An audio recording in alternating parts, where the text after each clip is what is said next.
यहाँ पे आप देखें, मैं जब यहाँ पे मछली मार्केट आया हूँ, मैंने देखा एक मछली है जिसकी लंबाई मेरे से ज़्यादा है। अब आप ये देखें कि इसकी जो नोक है वो तकरीबन मेरे एक हाथ के बाजू के बराबर है और इसकी लंबाई जो है वो माशाल्लाह मेरे से भी ज़्यादा है। इसका नाम खोरा है और मैंने देखा कि सबसे बड़ी इस वक्त यहाँ की जो फिश मार्केट है यहाँ की मछली है, बहुत ज़बरदस्त मछली है और इन्होंने बताया कि इस वक्त की सबसे बड़ी मछली है।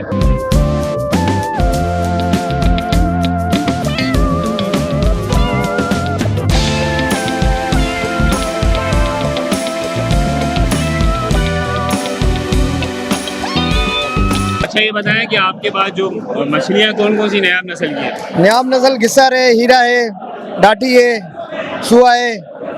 और ये बताएं कि इस वक्त जो फिशरमैन को किन मसाइल का सामना है? मिसाल रश देखो, जगह नहीं है निकलने घुसने की, जगह थोड़ी बड़ी होनी चाहिए। तंग जगह पर शुक्र है अल्लाह पाक का काम चल रहा है हमारा। हुकूमत सिंध या वफाकी हुकूमत से कोई गुजारिश करते हैं आप? बस यही है, थोड़ा ताउन करें, जगह वगह बना के दें, वहाँ पर आने जाने में ढूंढी वालों में परेशानी बहुत है।